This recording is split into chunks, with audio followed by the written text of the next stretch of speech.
a solicitar el ingreso, pues se lo vamos dando.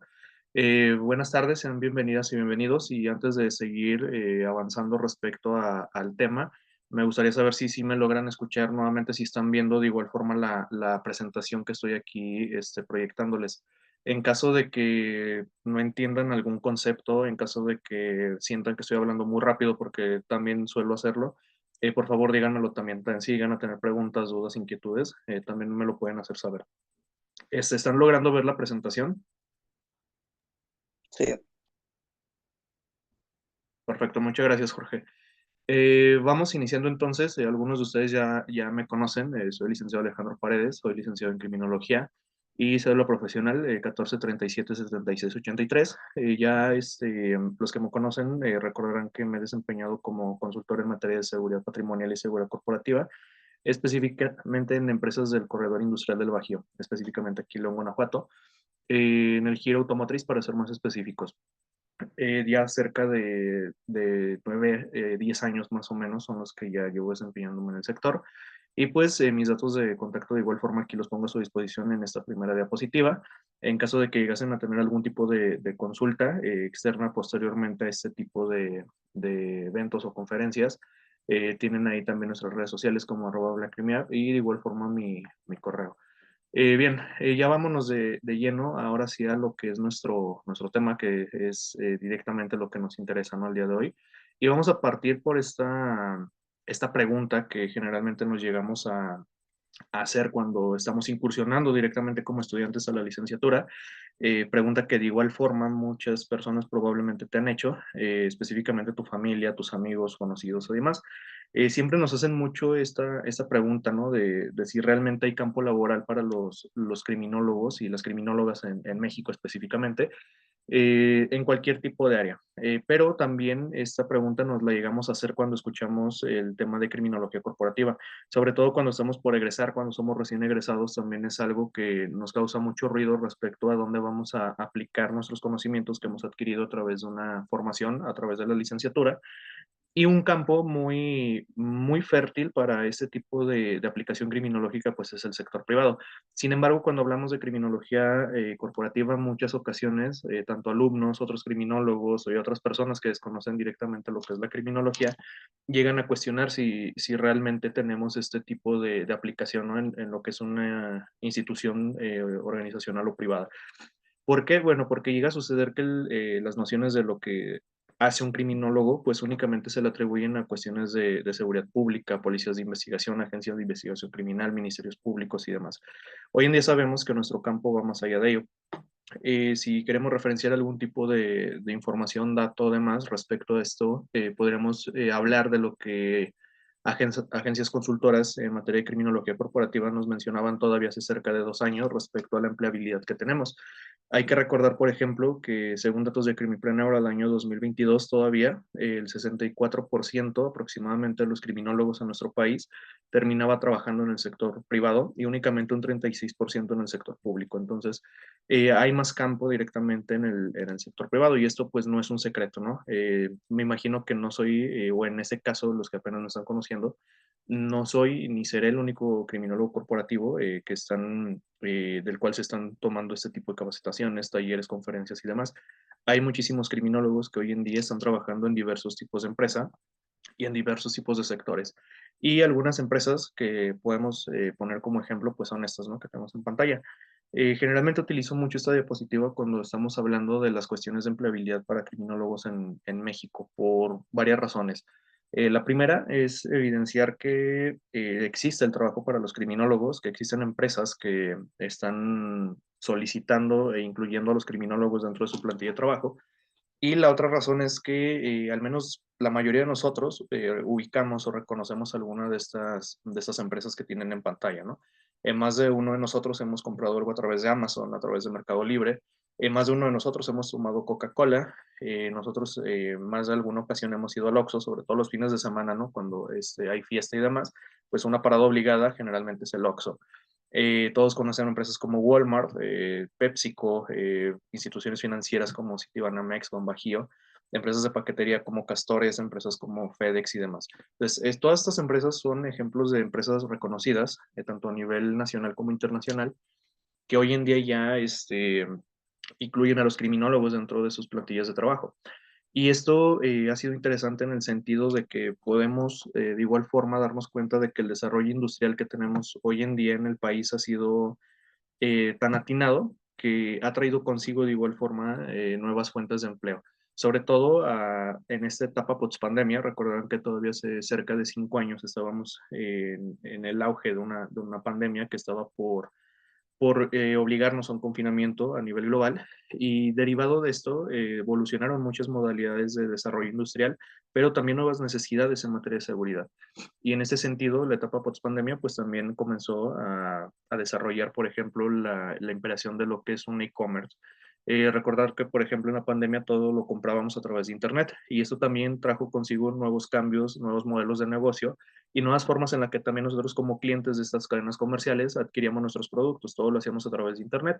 Y las empresas también se dieron cuenta de que si íbamos a trabajar bajo este esquema de riesgo que fue en aquel entonces y que posteriormente así se mantuvo, necesitábamos ahora ya profesionales de la seguridad que pudiesen aplicar cuestiones de gestión de riesgo en compañías. Entonces, no únicamente en cuestiones de e-commerce, no únicamente en compras a través de Internet, sino en cualquier giro, en cualquier tipo de empresa que tú te imagines, hay criminólogos actualmente trabajando. Las que tenemos aquí en pantalla no son las únicas empresas que contratan criminólogos. Existe un cúmulo muy, muy interesante de empresas que están haciendo hoy en día, pues este tipo de reclutamiento, ¿no? Ahora, si ustedes quisiesen consultar directamente por sí mismos, ya directamente qué empresas están contratando hoy en día criminólogos, pues dense una vuelta, por ejemplo, a través de esas plataformas digitales, ¿no? Como las tres que tenemos en la parte de abajo, en la parte inferior derecha. Esas plataformas de bolsa de trabajo generalmente publican y de forma muy constante perfiles que tengan la licenciatura en criminología. Eh, Computrabajo es una muy, muy reconocida, OC Mundial, Indeed y demás plataformas de bolsa de trabajo, pero una que a mí me gusta mucho y puedo dar fe y legalidad de que así ha sido incluso con otros colegas, es que en LinkedIn, por ejemplo, te permite generar una red de contactos más amplia y de igual forma no únicamente con especialistas que ya están incursionando en ese tipo de empresas o en este tipo de trabajos y que muchos de ellos son criminólogos, sino que también te genera una búsqueda más específica respecto a cuestiones de empleos que tú puedes estar buscando y te conecta directamente con las empresas o con los encargados de recursos humanos o directamente con los jefes de seguridad de algunas compañías que posteriormente están publicando bolsas de empleo o vacantes. Entonces, LinkedIn por eso me gusta. Al menos yo todos los días por mínimo veo cerca de entre 6 u 8 vacantes para criminólogos en diversos tipos de empresas en todo el país y también en otras partes del mundo. Háblese de España, háblese de Estados Unidos, Canadá, háblese de lugares como Brasil, háblese de lugares como Argentina, háblese de lugares incluso como Noruega, háblese de lugares como Alemania. Entonces, a nivel nacional e internacional, todas las empresas están buscando criminólogos. Entonces, no hay que quedarnos como con la finta de que si estudiamos criminología, pues automáticamente no vamos a tener empleo, ¿no? Porque luego muchas veces también tenemos estas nociones erróneas de que si no trabajamos en un sector público-privado, pues directamente nos vamos a quedar sin trabajar, ¿no? Hoy en día, repito, la criminología no se limita al sector público, sino en mayor medida de su mercado y quien está realmente contratando criminólogos es el sector privado. Y esto tampoco es algo nuevo. Muchas ocasiones van a escuchar a supuestos especialistas de la criminología que nos dicen que la criminología corporativa es muy nueva, ¿no? Si de por sí nos dicen que la criminología es una disciplina o una supuesta ciencia que es muy nueva, pasa lo mismo cuando nos hablan de criminología corporativa.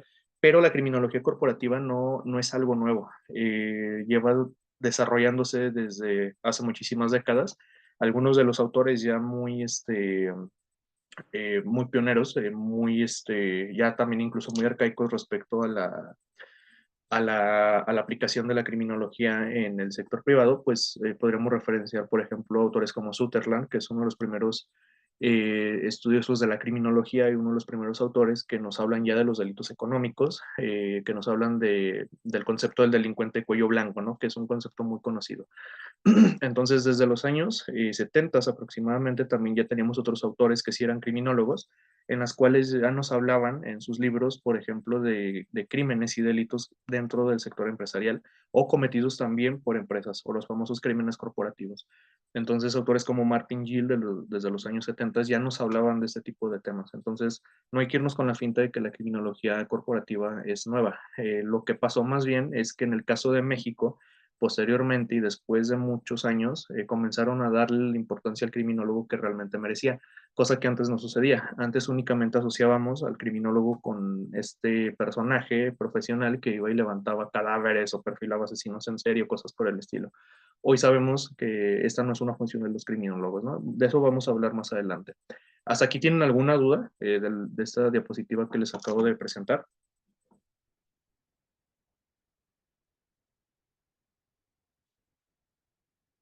No, Ok.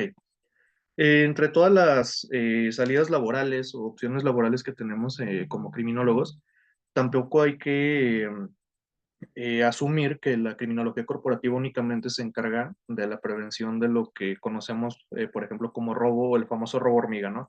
Porque luego es algo que generalmente nos enseñan en la universidad. Nos dicen que lo que se hace en las empresas es la prevención de robo hormiga, cuando realmente no es una actividad directamente y exclusiva de la criminología corporativa. Estas son algunas opciones laborales que tenemos hoy en día. Probablemente se repite, creo que la de normatividad de gobierno corporativo, por ahí no la corregí. Pero entre muchas otras, tenemos precisamente esta que ya les comentaba, ¿no? Todo lo que tiene que ver con cuestiones de normatividad y gobierno corporativo, toda la parte de actividades relacionadas a seguridad física, seguridad aplicada en la cadena de suministro de las empresas, prevención de fraude y lavado de dinero, sobre todo con criminólogos que trabajan en instituciones financieras como Citibanamex, Bancomer o demás. También tenemos la parte del monitoreo y análisis, operaciones de seguridad, protección ejecutiva, concientización del personal en materia de seguridad y prevención. También somos partícipes de la parte de la selección y evaluación del personal en las empresas. También en cuestiones de seguridad informática y cibercriminalidad y en prevención de pérdidas. Son solo algunas de las opciones laborales que tenemos como criminólogos corporativos, porque después pensamos que nuestro único trabajo es prevenir que roben, pero no. El trabajo del criminólogo va más allá de ello. Y podemos poner muchos ejemplos respecto a ese tipo de trabajos, ¿no? Por ejemplo, en cuestiones de prevención de fraude y lavado de dinero, que ya les referenciaba que hay criminólogos trabajando en instituciones financieras para poder aplicar cuestiones de seguridad aplicada a un banco, por ejemplo. Eh, Dato curioso que muchos desconocen, yo creo que los que estamos aquí, al menos el día de hoy, recordarán que muchas veces se habla de que el padre de la criminología en México, Quirós Cuarón, si no mal recuerdo sus apellidos, porque luego lo llevo a confundir, aunque también soy criminólogo. Muchos hablan de que él es el padre de la criminología en México porque hacía atribuciones respecto a la investigación criminal de aquellos años.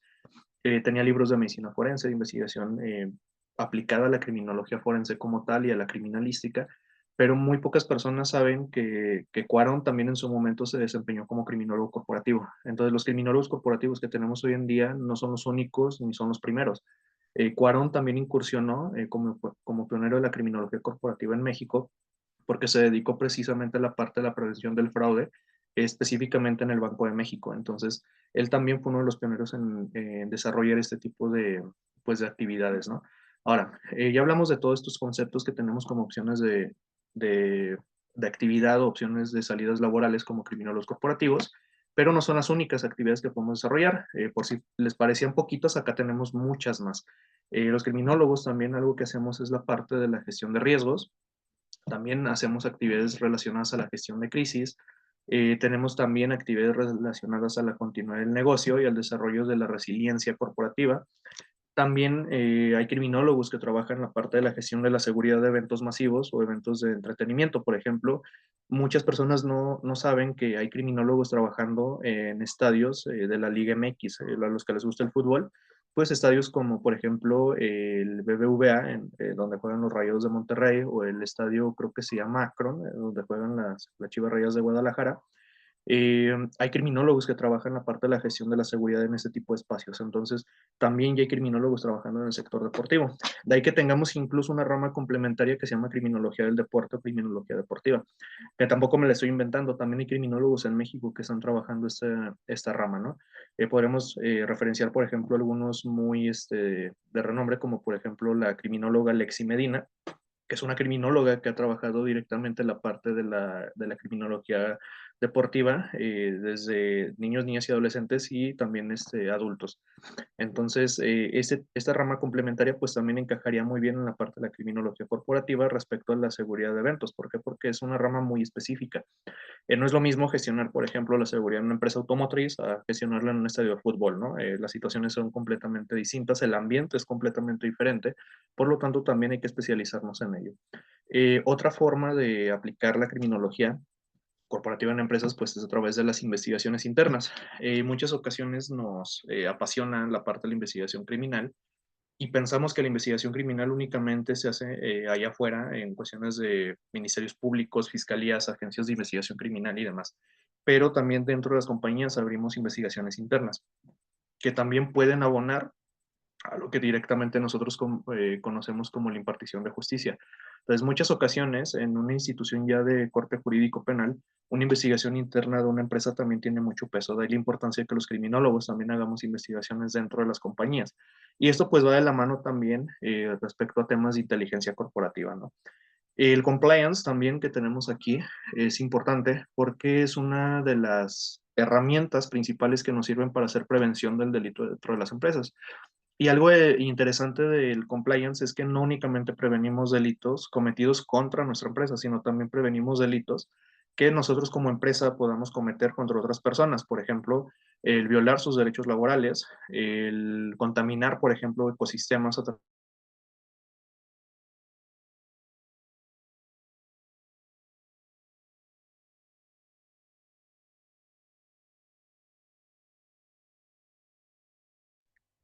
Ya no se escuchó, profe.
¿Aquí me siguen escuchando?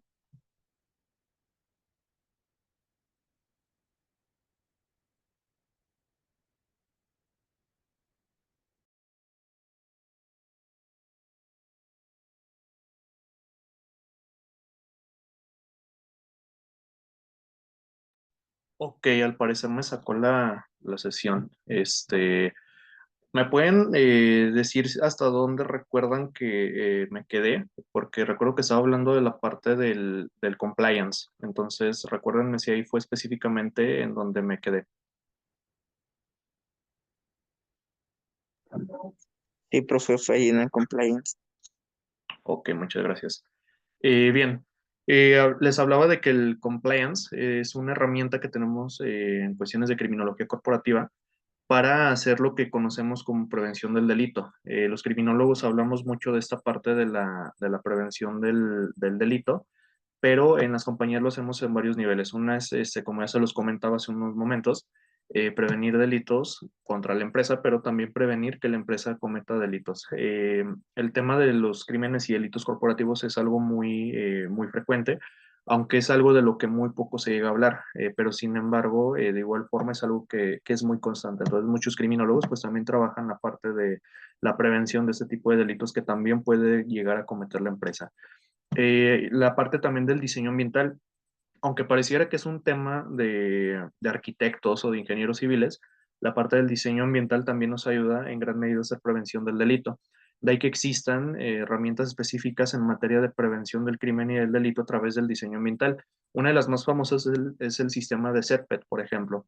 El CERPET pues es directamente tal cual una herramienta para hacer diseño y prevención a través de un diseño ambiental en un entorno urbano. Y muchas de estas herramientas como SETPET también se llegan a aplicar dentro de las compañías. ¿Para qué? Bueno, pues para poder, como tal lo dice el nombre en SETPET, es directamente hacer una prevención basada en el diseño del entorno donde nosotros estamos operando. Muchas personas desconocen, por ejemplo, que la prevención del delito también puede tener como base fundamental el diseño de cómo se estructura una empresa, cómo se estructura una casa e incluso una ciudad completa. Una ciudad que está ordenada, que tiene bien estructuradas, por ejemplo, lo que son sus calles, sus colonias, bien definidos sus polígonos y demás, pues es una ciudad que muy probablemente puede trabajar mejor la parte de la prevención del delito, sobre todo si también hacemos partícipes a la ciudadanía respecto a las cuestiones preventivas. Y esto únicamente se logra a través del diseño ambiental. Entonces también los criminólogos trabajamos mucho en esa parte. La planeación estratégica respecto a cuestiones de seguridad corporativa propiamente dicha. También somos partícipes del análisis de negocios. Hay criminólogos en otras partes del mundo también. Lo digo de otras partes del mundo porque hay criminólogos mexicanos que llegan a incursionar en empresas extranjeras, tanto en nuestro país, pero también en otros países fuera de México, ¿no? Por ejemplo, España. Y España es un muy buen referente respecto a cuántos criminólogos hay en ese país que están trabajando dentro del sector nuclear. También tenemos, por ejemplo, el caso de México, seguridad aplicada en escuelas. Pero ojo con esta parte. Estamos hablando de criminología corporativa. No lo vayan a confundir con criminología educativa, que no tiene nada que ver. Cuando nosotros hablamos de una criminología corporativa aplicada a las escuelas, estamos hablando de cómo muchas universidades, sobre todo, están comenzando a diseñar lo que son sus departamentos de gestión de crisis y sus departamentos de prevención y seguridad de manera interna. Un caso de éxito, por ejemplo, es el TEC de Monterrey. El TEC de Monterrey incluso también contrata criminólogos como jefes de seguridad de esta universidad. Entonces también se puede aplicar la seguridad en las escuelas, pero desde una perspectiva de la criminología corporativa, no de la criminología educativa. La criminología educativa sí trabaja directamente con los docentes, con los alumnos, específicamente los de educación básica y con padres de familia. Nosotros los criminólogos corporativos únicamente nos encargamos precisamente de la seguridad corporativa de esta escuela. ¿Por qué? Bueno, porque al final del día una institución, por ejemplo, el TEC de Monterrey, pues al final del día es una empresa también. Entonces también hay que cuidar y gestionar los riesgos de este tipo de compañías. Y también la parte de la mejora continua. También los criminólogos pues trabajamos mucho la parte de la mejora continua de procesos, específicamente de aquellos que están relacionados a la parte de la seguridad. Bien, si ya hicimos todo este preámbulo respecto al por qué, o más bien qué tipo de salidas laborales tenemos, sabemos que hay empresas que nos están contratando que probablemente tú cuando egreses y aún eres estudiante vas a terminar trabajando en una compañía y al menos ya vas a tener una visión más amplia respecto a qué tipo de actividades puedes realizar. Entonces, ¿por qué no nos lo enseñan en las universidades? No en todas, hay universidades que ya tienen en sus mapas curriculares la materia de criminología corporativa, pero no todas. Entonces, si es tan importante, si ahorita, por ejemplo, yo, Alejandro Paredes, estoy aquí hablándoles de este tipo de temas, si son tan relevantes, entonces, ¿por qué las universidades no los están implementando? Podríamos señalar varias razones, ¿no? Y algunas de las principales eh, son las que nos señala Laufer, que básicamente es el padre de la victimología corporativa. Y victimología corporativa en el sentido de que también existe una victimología corporativa, no únicamente una criminología corporativa. Ya posteriormente estaremos hablando de otra conferencia, específicamente del tema de la victimología corporativa, para quien guste acompañarnos, porque es una rama todavía aún más amplia incluso que la propia criminología corporativa. Entonces ambas existen, no son contraparte, de hecho son complementarias una de la otra, pero en este sentido, lo que a nosotros nos interesa que ¿qué sería? Específicamente, pues, identificar el tipo de problemáticas que nos señala Laufer, que es victimólogo corporativo, o al menos es pionero de la victimología corporativa, y nos señala tres problemáticas respecto a por qué la gente no tiene este tipo de aceptación en cuestiones de la especialización propiamente dicha. Es que estaba buscando como el concepto específico. Si se fijan, muchos criminólogos, tanto profesionales como estudiantes, egresados, que están por egresar, algunos, sobre todo los que van desde nuevo ingreso, todavía tienen muy arraigado cierto tipo de problemáticas que tienen que ver con la aceptación de una criminología especializada, no únicamente la criminología corporativa, sino de cualquier tipo de criminología especializada. Háblese desde una criminología ecológica o verde, desde una criminología feminista, háblese de una criminología azul, háblese de una cibercriminología, háblese de una criminología ambiental. Hay muchos criminólogos que aún tienen mucha resistencia a este tipo de nuevas aplicaciones de la criminología o a la especialización. Y Laufer en sus libros, en sus ensayos y en sus publicaciones señalaba tres específicamente. El primero que es la atracción por la ofensa y los ofensores, que podemos definir como este enfoque que nosotros como estudiantes de criminología o como profesionales de la criminología generalmente tenemos únicamente por los delitos de alto impacto, por ejemplo, homicidios, feminicidios, secuestros, violencia derivada de delincuencia organizada, por poner otro ejemplo, y únicamente a muchos de estos profesionales y a muchos de estos estudiantes lo que les interesa únicamente es enfocarse en las causas de por qué esto sucede. Pasa, por ejemplo, que cuando les preguntas a los estudiantes por qué estás estudiando criminología, una respuesta muy común es no sé, es que me gusta conocer el porqué de este comportamiento, o quiero saber por qué la gente mata a otras personas, o quiero saber por qué la gente viola, o quiero saber por qué la gente roba. Y esto es un enfoque que muchos estudiantes y hasta el momento en que incluso egresan y se vuelven profesionales de la criminología, llegan a tener como un problema. ¿Por qué? Porque únicamente nos enfocamos a la parte de las causas del delito, pero muy pocos criminólogos realmente se enfocan a la parte preventiva. Entonces, de nada te sirve que conozcas por qué se cometen los delitos y demás si realmente no sabes qué vas a hacer con esa información. Entonces, Laufer es a lo que señalaba la atracción por la ofensa y los ofensores. Eh, y también el enfoque a las ciencias forenses, ¿no? Lo cual iría relacionado a la siguiente problemática, que es la prioridad a métodos y no variables. Esa segunda problemática que nos plantea Laufer es que, sumado a que tenemos un enfoque a las ciencias forenses como criminólogos, y eso también es un error, también en el caso de México podemos ejemplificarlo a través del estancamiento en lo sintético. ¿Por qué hablamos de un estancamiento en lo sintético en México? Porque los criminólogos, al menos en el caso del territorio mexicano, siguen pensando que la criminología es aquella que nos enseñaron en la licenciatura, es una criminología muy clínica, muy convencional, pero que es una criminología de hace más de 30, 40 años, ¿no? Y te adoctrinan básicamente a aprenderte la definición del autor que todos conocemos, pero que no vamos a decir su nombre, pero que nos da una definición que nos dice que la criminología es la ciencia sintética, causal, explicativa, bla, bla, bla. Y el problema con esto es que nos quedamos en esta parte de lo sintético, ¿no? No vamos más allá, no profundizamos respecto al análisis de la conducta delictiva, porque asumimos que nosotros como profesionales de la criminología únicamente nos enfocamos a la parte de lo sintético, como nos lo enseñan en México. Ya que vamos con esto, que ahora tenemos criminólogos de formación, de licenciatura en criminología, que piensan que pueden hacer intervenciones psicológicas porque llevan la materia de psicología general o psicología criminal. Piensan que pueden hacer necropsias porque llevan medicina forense. Asumen, en algunos casos, los que llevan nada más la licenciatura en criminología, no licenciatura en criminología y criminalística, eso es distinto. Pero muchos criminólogos, por ejemplo, piensan que su función va a ser la de un criminalista de campo levantando indicios o material sensible significativo en un lugar de los hechos. ¿Por qué? Porque están llevando materias relacionadas a ello. Hay criminólogos que asumen que en el momento en que egresen van a estar portando armas y van a estar peleando con delincuentes en las calles como si fuese una especie de superhéroe, porque les dan clases de balística, ¿no? Por ejemplo, o los llevan a los famosísimos talleres de práctica de tiro, que es algo que a los criminólogos les encanta por alguna razón muy extraña, pero que no es una función que realmente tenemos como criminólogos. Y luego los ves, ¿no? Por ejemplo, en redes sociales, ahí con las armas de fuego, presumiéndolas y demás, cuando ni siquiera saben cómo sujetarlas o cómo pararse al momento de realizar una detonación por arma de fuego. Entonces, eso es algo muy común de observar, sobre todo en estudiantes. Otro ejemplo de lo sintético es que luego también tenemos criminólogos que se creen abogados y que piensan que pueden fungir como abogados porque están llevando clases de derecho penal. Entonces, este es el estancamiento que nosotros señalamos como el estancamiento en lo sintético. Por muchas materias que lleves de psicología no puedes dar intervenciones psicológicas, mucho menos terapia. Por muchas materias de derecho que lleves no puedes litigar como un abogado.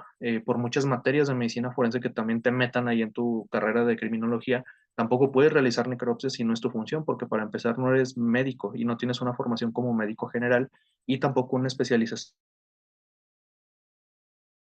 en cuestiones de medicina forense. Entonces, eso es a lo que nosotros señalamos el estancamiento en lo sintético. Y también en herramientas obsoletas, porque luego también es algo muy frecuente que tenemos criminólogos que siguen asumiendo que pueden utilizar grafología para el análisis de la conducta, que puedes utilizar el lenguaje corporal de los asesinos en serie para crear un perfil, cuando en realidad estas ya son herramientas obsoletas de hace, yo creo que incluso más de 50 años, no estamos hablando de los años 70, de los años 60 incluso. Y hoy en día esto ya no nos sirve. Hoy tenemos avances tecnológicos, tenemos otras herramientas que nos pueden hacer o nos pueden permitir tener un análisis más concreto y más detallado y basado en evidencia también, cosa que antes no teníamos. Y esto también nos llevaría al apego a las pseudociencias, ¿no? Hay muchos criminólogos que le apuestan mucho a las pseudociencias. Hay criminólogos que dicen que pueden perfilar a una persona a través de su escritura, cuando esto realmente tampoco es posible.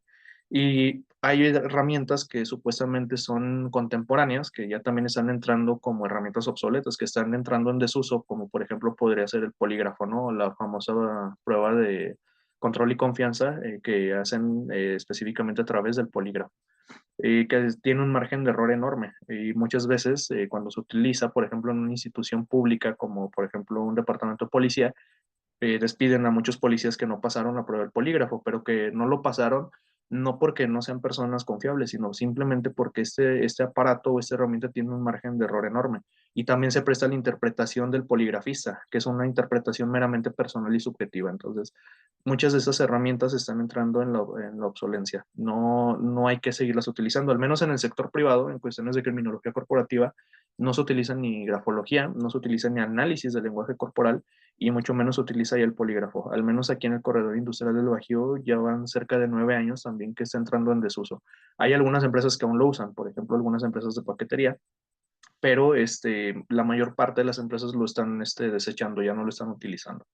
Y por último tenemos la parte de las víctimas, que la OFER señala que resultan poco atractivas. ¿En qué sentido? Que a los criminólogos realmente no les interesa la víctima y eso también es algo muy triste y es algo muy grave y delicado. La víctima sigue siendo olvidada y sigue siendo segregada, sobre todo cuando también se trata de víctimas de delitos corporativos, porque estamos bien acostumbrados como criminólogos a hablar únicamente de víctimas de delitos violentos, pero muy poco sabemos, por ejemplo, de víctimas corporativas que también existen, y es a lo que se refiere el Laufer. Y únicamente nos interesa, por ejemplo, la víctima cuando se vuelve mediática, ¿no? Cuando se viraliza en redes sociales, en TikTok, en Instagram o demás.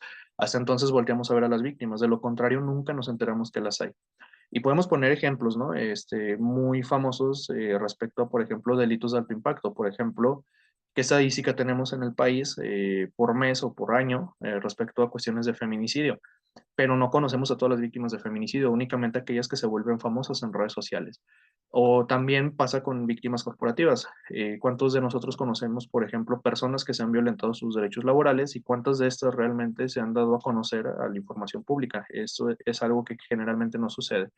Uno de los casos muy graves y muy alarmantes que sucedieron en una empresa en México en meses recientes fue si no mal recuerdo, en Tijuana, con una empresa donde fabrican lo que son neumáticos, es una empresa china. Y resulta, y es algo que sucedió, incluso lo pueden consultar en internet, la empresa se llama Wear. En Wear lo que pasó fue que un colaborador entró como todos los días lo hace, entró a hacer sus funciones, era un trabajador del departamento de mantenimiento. Después entró una junta, después salieron a comer de esa junta, pero después de ese tiempo de comida él ya no regresó a la siguiente junta y ya no regresó tampoco a su puesto de trabajo, tampoco se fue a su casa. Sus pertenencias seguían ahí en el lugar de trabajo, su vehículo también seguía ahí, pero después que los familiares reportan su desaparición porque no llegó a casa y en la empresa decían que ya no estaba ahí, reportan la desaparición de esta persona y su celular lo encuentran en un centro comercial que está cerca de media hora de esta empresa. Entonces aquí podremos deducir muchas cosas, pero hasta donde se sabe, la persona desapareció dentro de las instalaciones y alguien tomó su teléfono celular y lo tiró en una plaza comercial para hacer pensar a las autoridades y a los investigadores que probablemente él salió de las instalaciones.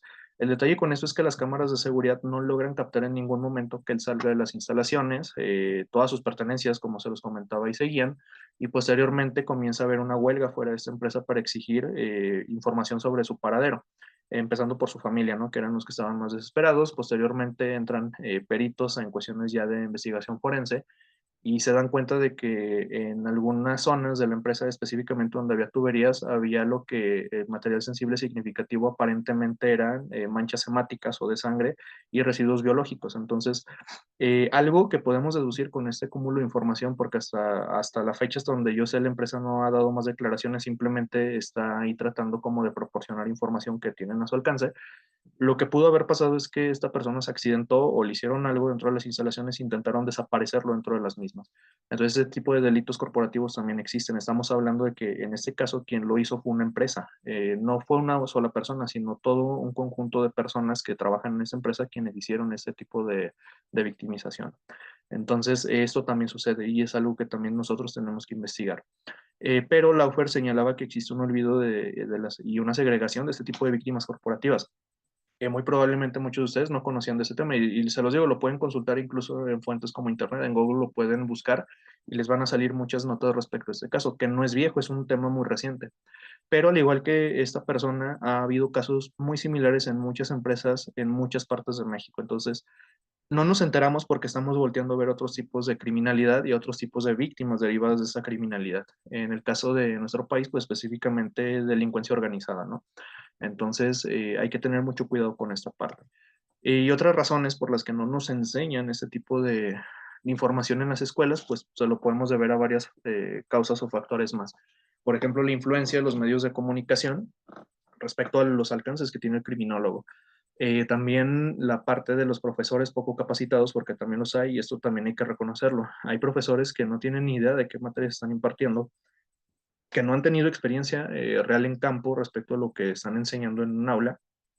Y después también te topas, por ejemplo, con casos en los que, no sé, por ejemplo, tienes un psicólogo dándote clases de criminología, o tienes un licenciado en Derecho dándote clases, por ejemplo, de criminología ambiental, o tienes a un médico forense dándote clases, por ejemplo, de criminalística, o tienes por ahí, no sé, a un dentista precisamente, o, no, o un odontólogo o odontóloga dándote clases de medicina forense. Entonces, también esa parte es bien delicada. Y hay escuelas que por ahorrarse unos cuantos pesos prefieren contratar a un profesor que aunque tenga maestría, doctorado o tenga incluso licenciatura nada más, muy probablemente no está capacitado para impartir esa clase. ¿Por qué? Porque nunca lo ha trabajado en campo. Lo mismo pasa con la criminología corporativa. Me ha tocado ver, por ejemplo, a mí como criminólogo corporativo y también como docente, porque también me desempeño como docente, me ha tocado ver que luego les dan, por ejemplo, materias de criminología corporativa a personas que nunca en su vida han trabajado dentro de una compañía, que han trabajado probablemente en seguridad pública, que han trabajado en servicios periciales, por ejemplo, en una fiscalía, pero que no conocen absolutamente algo de criminología corporativa, pero los ponen como docentes a impartir esas materias. Entonces, eso también es una desventaja para el alumno. Y también es una forma en la que la universidad fomenta este desinterés que tiene la propia institución. También tenemos el nulo interés del alumno, y eso también hay que reconocer que existe.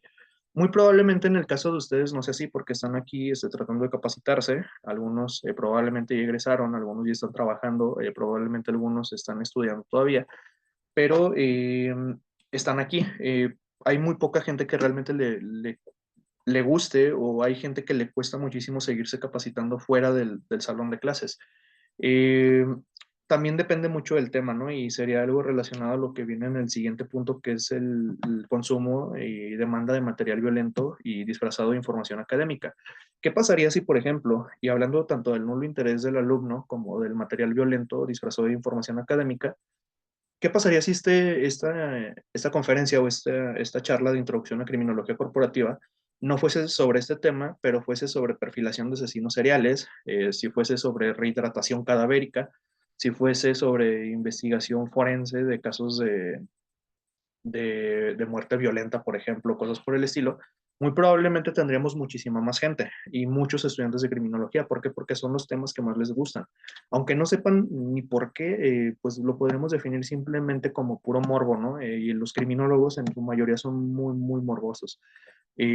Por ejemplo, hay criminólogos o estudiantes de criminología que luego los ves publicando, no sé, por ejemplo, en redes sociales como Facebook, Instagram o incluso TikTok, material muy sensible, incluso muy gráfico, sobre víctimas, por ejemplo, de un hecho violento, por ejemplo, de feminicidio o algún tipo de homicidio.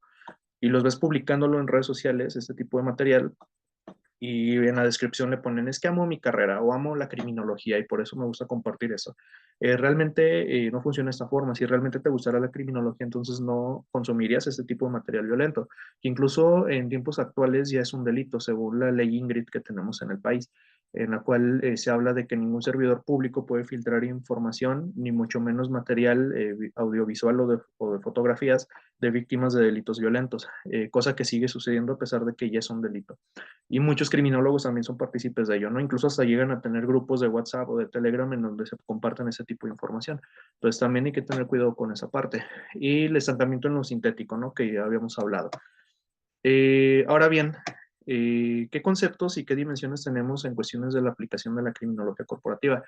No hay que confundir la criminología corporativa con lo que es la criminología laboral ni con lo que es la criminología empresarial, porque son tres cosas completamente distintas. Y lo podemos definir muy sencillo. Si hablamos de una criminología laboral, la definición de Jical, que recientemente falleció y que en paz descanse, tenía un libro en donde hablaba de especializaciones de la criminología y había una en la que él la definía como la criminología laboral.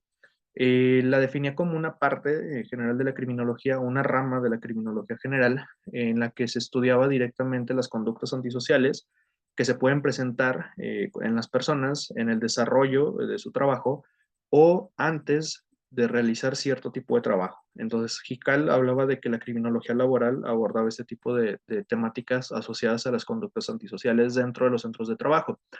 Es importante esa definición, aunque a muchos honestamente no nos gusta lo que escribía Jical, pero un acierto que tiene respecto en esta definición, o que tuvo en su momento, fue que el criminólogo no únicamente estudia delitos, también estudia conductas antisociales, estudia también situaciones de conductas desviadas o conductas disruptivas.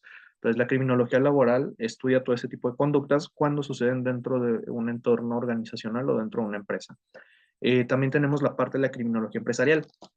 Ya en ese caso, autores como Zapata nos dicen que esa criminología empresarial se va a encargar directamente del estudio e intervención en empresas o instituciones de la iniciativa privada para poder prevenir el delito para garantizar nuestro patrimonio. Entonces, esto es criminología empresarial. Si se fijan, a diferencia de la definición de Jical, acá Zapata ya nos habla de una aplicación de prevención del delito, no únicamente una conducta antisocial. Y por último, tenemos la definición ahora sí de criminología corporativa, que autores como Barrios definen como la especialidad de la criminología que se va a orientar al estudio causal de las fuentes de riesgo, tanto internas como externas, y que directamente influyen o se vinculan con una conducta desviada o antisocial dentro del contexto de una organización pública o privada y también quienes conforman ese tipo de empresas. Si se fijan, Barrios algo que hace en esta definición es únicamente también retomar la parte de las conductas antisociales, hablar también de fuentes de riesgo internas y externas a la empresa, pero también pone algo interesante que es organizaciones públicas. Él no excluye, por ejemplo, a las organizaciones públicas de la aplicación de la criminología corporativa. Y hace unos momentos les puse un ejemplo, ¿no? Por ejemplo, de cómo el TEC de Monterrey contrata criminólogos siendo una institución registrada ante la Secretaría de Educación y básicamente entraría en una categoría de una organización pública. ¿Por qué? Porque estamos hablando de una escuela. Entonces, al ser una organización pública, pero de carácter privado, pues también aquí podremos aplicar criminología. Entonces, Martín Barrios, esto es a lo que se refiere. No hace una exclusión de las organizaciones públicas, sino que también las incluye dentro de la aplicación criminológica. Y otra forma en la que a mí me gusta, por ejemplo, también definir la criminología corporativa es de esta forma. Al menos para mí, no les digo y no les pido que se casen con esta definición, pero considero que es una forma también fácil de entender qué es la criminología corporativa. No hay una definición de qué es la criminología corporativa homologada y universal en la que todos coincidamos que esto es criminología corporativa y nada más. No, hay muchas definiciones y todas las definiciones están influenciadas por la experiencia y preparación de cada persona o cada criminólogo que la está definiendo. En mi caso personal y profesional, la criminología corporativa es una rama de especialización orientada al estudio de análisis y de factores de riesgo que se asocian a la estructura organizacional de una empresa. Y también se enfoca en la prevención de delitos, la atención a víctimas y el fortalecimiento de la resiliencia corporativa ante cierto tipo de eventualidades que pueden ser conductas desviadas, disruptivas, delictivas o incluso también de carácter externo, como por ejemplo desastres naturales o riesgos de carácter social que van a afectar nuestro funcionamiento como empresa o también nuestros intereses. Ejemplo de esto, ¿no? De a qué me refiero cuando hablamos de este tipo de fuentes externas. Eh, ¿Qué pasa, por ejemplo, si yo como criminólogo corporativo estoy trabajando en una compañía que en época de lluvia se me está inundando? Y yo como criminólogo corporativo tengo que asegurar el tipo de mercancías que nosotros tenemos. ¿Por qué? Porque estamos enfrentando una situación externa, que en este caso es una lluvia que nos va a inundar, pero que puede favorecer cierto tipo de conductas delictivas. Probablemente ustedes lo han visto en televisión, ¿no? Por ejemplo, cuando hay una ciudad que empieza a llover y se inunda completamente, y luego en las noticias vemos que la gente está saqueando tiendas departamentales, ¿no? Por ejemplo, Walmart o el Bodega Aurrera o las tiendas 3B. Y hay gente que va y saca los productos porque se ha inundado y están aprovechando esta situación. Entonces, eso es a lo que me refiero con ese tipo de fuentes externas o fuentes de riesgo externas que pueden mermar nuestras operaciones y nos pueden de igual forma causar un impacto negativo. Bien, ¿cuál es el objetivo de la criminología corporativa? Recordemos que es básicamente una introducción únicamente a lo amplio que es la criminología corporativa. Hablar de criminología corporativa incluso te puede llegar a costar hasta más de un año si, por ejemplo, hablamos de un diplomado especializado. En algunos casos, 6 meses, por muy poco. ¿Por qué? Porque la criminología corporativa es mucho, muy amplia. Pero al menos el día de hoy traté de sintetizar lo más que se pudiese el tema. ¿Por qué? Porque es muy extenso. Y también hay que destacar en ese sentido tanto el objetivo que tiene la criminología corporativa como la finalidad. El objetivo como tal de la criminología corporativa es el contribuir mediante nuestro conocimiento como criminólogos, hablando de un conocimiento técnico y científico, al desarrollo de estrategias de intervención, prevención y gestión del riesgo de la seguridad, fundamentando los procesos de continuidad de las operaciones, nuestra resiliencia como empresa, el cumplimiento de los lineamientos legales y éticos internos de la empresa, de ahí que hablábamos de que no únicamente es prevención de delitos, sino de cualquier tipo de conducta que pueda atentar contra la sana convivencia en una compañía. ¿Para qué? Bueno, pues para procurar la cohesión de nuestras personas o de nuestro capital humano. Ese es el objetivo principal de la criminología corporativa. Y también su finalidad es sustentar la protección de los activos tangibles, intangibles e intereses económicos de la empresa. Esa es la finalidad de la criminología corporativa. ¿A qué nos referimos con activos? Pues básicamente es todo lo que es propiedad de la empresa y todo lo que la conforma. Entonces, si hablamos de un activo tangible que nosotros tenemos que proteger como criminólogos, ¿cuál sería? Pues van desde nuestro producto, nuestras herramientas, nuestros vehículos, nuestra maquinaria, pero también las personas que trabajan con nosotros. Todo esto son nuestros activos. También los intereses económicos, está por demás mencionarlos, pero también son un activo importante. Pero también hay que proteger los activos intangibles. Si los anteriores son objetos y cosas que podemos ver y tocar y que existen, ¿qué será un activo intangible que también tenemos que proteger? Aquellos que no podemos ver a simple vista, pero que existen. Por ejemplo, y uno de los más importantes es la reputación de la empresa. Y eso es un activo que también tenemos que cuidar. Un ejemplo de cómo se cuida la parte de los activos intangibles de las empresas es el cómo cuidan su imagen corporativa.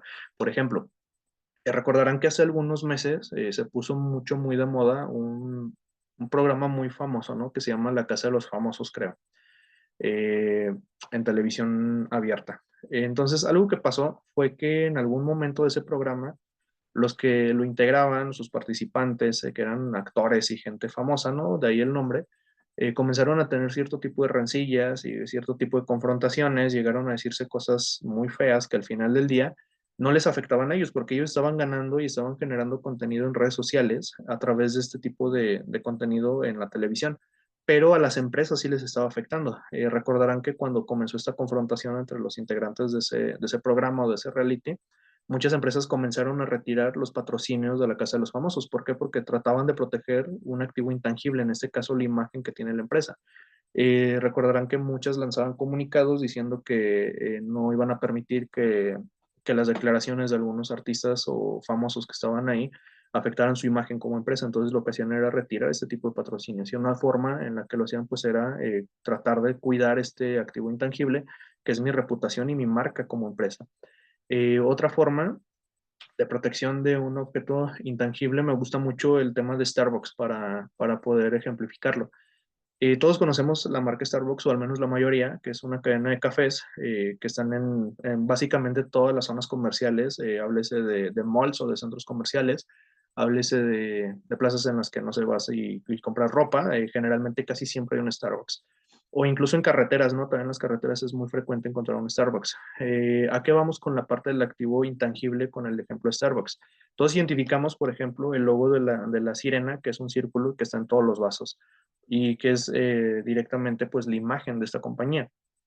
¿Qué pasaría, por ejemplo, en el momento en que alguien se diera cuenta de que Starbucks, por ejemplo, compra lo que es azúcar procesada en lugares como la India con niños que son esclavizados? Muy probablemente habría un grupo de personas a nivel social que intentarían reclamar justicia por ese tipo de situaciones. Y Starbucks lo que tendría que hacer es proteger este objeto intangible que es su reputación como empresa y su logo también. ¿Por qué? Porque ahora cuando veamos el logo de Starbucks nos vamos a acordar de que Starbucks lo que hace es comprar azúcar y que está procesada en otras partes como la India, en donde las niñas sufren cierto tipo de violación a sus derechos laborales, que no tendrían que estar trabajando, pero culturalmente hablando es algo que hacen allá en ese país. Pero no conformes con eso, también las niñas son abusadas física, psicológica e incluso sexualmente en los campos de caña. Entonces, ahora en el momento en que nosotros recordamos Starbucks, pues nos vamos a acordar también de este tipo de situaciones, ¿no? Eso también es un objeto intangible. Entonces, todo esto es algo que tiene aplicación criminológica. Nosotros como criminólogos, pues también tenemos que cuidar la reputación de la empresa, porque al final del día esto es lo que va a proteger los intereses económicos de la misma. Bien, hasta aquí todo bien respecto a lo que estamos platicando sobre el tema. ¿Alguna duda? No, por el momento ahorita no. Todo bien.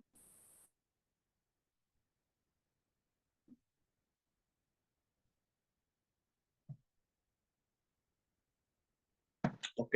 Entonces vámonos ahora con las dimensiones. ¿A dónde escala el trabajo del criminólogo? Si hablamos de una criminología laboral, estaríamos hablando de que nuestro trabajo y nuestras dimensiones van a estar enfocadas a las fuentes de riesgo internas que afectan directamente y de manera individual a las personas que están trabajando con nosotros, o que incluso pueden llegar a ser víctimas de riesgos psicosociales dentro de la empresa. Este tema de la criminología laboral respecto a la víctima, en ese caso de trabajadores que son víctimas de riesgos psicosociales al interior de la empresa, es algo muy común. Por ejemplo, en situaciones de hostigamiento, acoso y demás, que es lo más frecuente dentro de las compañías. Tan así es y tan importante y relevante el tema es y existe y sucede que en México tenemos una norma que se encarga de hacer o de identificar ese tipo de riesgos para poderlos prevenir, que es la norma 035 dentro de las empresas en México, ¿no? Y la norma 035 pues se encarga de analizar ese tipo de riesgos psicosociales para poderlos prevenir dentro de las compañías. Los criminólogos también les tienen que enseñar el tema de la norma 035, cosa que en muchas escuelas no está pasando.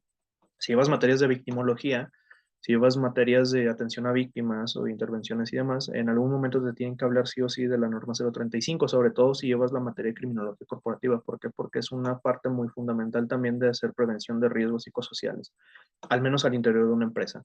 Y ahora, si hablamos de una criminología empresarial, recordemos que las dimensiones van a estar enfocadas a las fuentes de riesgo internas y externas, de las conductas desviadas y antisociales que impactan al patrimonio de una empresa privada y de la gente que trabaja con ellos. Y por último tenemos la dimensión de la criminología corporativa. Tiene tres dimensiones específicas. La criminología corporativa, si bien también estudia fuentes de riesgo internas y externas de una conducta desviada, antisocial o incluso delictiva, brinda su enfoque a tres dimensiones muy específicas. Por ejemplo, la criminología corporativa tiene como primer enfoque la violencia en el lugar de trabajo. Recordemos que dentro de los centros de trabajo también hay violencia. Tiene como segundo enfoque la seguridad corporativa. Y por último, tiene también el enfoque del crimen corporativo. Violencia en el lugar de trabajo, seguridad corporativa y crimen corporativo son las tres dimensiones que tiene la criminología corporativa. Básicamente estamos hablando de que estas dimensiones pues es el campo de aplicación que también tenemos como criminólogos. No es nada más como ya se dieron cuenta prevenir el robo hormiga, como muchos pensaban. Bien, creo que por acá continúa. Y pues básicamente serían pues esta pequeña introducción, ¿no?, al tema de la criminología corporativa. Nuevamente, recordarles a los que van ingresando, pues que el taller o ponencia o conferencia, como lo quieran ver ustedes, o charla, respecto a esta introducción de criminología corporativa, pues está programada para días anteriores. Hubo por ahí una situación delicada en la cual no pudimos llevarla a cabo, pero pues hemos concluido. Ahora sí, quiero pensar con éxito. De igual forma, los que van a ver la sesión grabada posteriormente, porque así lo solicitaron, por cuestiones de agenda, pues esperamos que el tema les haya servido de igual forma a ellos, sobre todo ustedes que lo tomaron aquí en tiempo y forma, en el momento. Espero que al menos los que desconocían la parte de la criminología corporativa, pues les haya gustado, que posteriormente tengan como esa inquietud por conocer más del tema y que posteriormente pues se especialicen en el mismo. Y para los que ya lo conocían, pues al menos que hayan reforzado algún tipo de conocimiento previo que ya traían. Y para los que ya están ejerciendo, probablemente pues que les sirva, ¿no?, como para también actualizar cierto tipo de información. Les dejo aquí algunas referencias respecto al tema, específicamente la bibliografía de Sutherland, bibliografía de otros autores como Henry Storr. También tenemos informaciones como la de Kriner y demás, para que nos demos una idea de que la criminología corporativa tampoco es nueva. Ya si quieren meterse a temas más especializados, pues tanto en este como en otros foros luego nos dan ya como información más detallada diverso a cuestiones muy específicas de la criminología corporativa. Por ejemplo, victimología corporativa, seguridad corporativa, seguridad industrial, seguridad basada en comportamiento y demás. Entonces, la criminología corporativa es muy amplia. Espero que al menos esta introducción, porque al final del día fue una introducción a la criminología corporativa, pues les haya gustado. Nuevamente les dejo aquí mi contacto en caso de cualquier duda, comentario o demás. Y pues por mi parte ha sido todo. No sé si por ahí tengan alguna duda, inquietud, preguntas, también son bienvenidas o demás.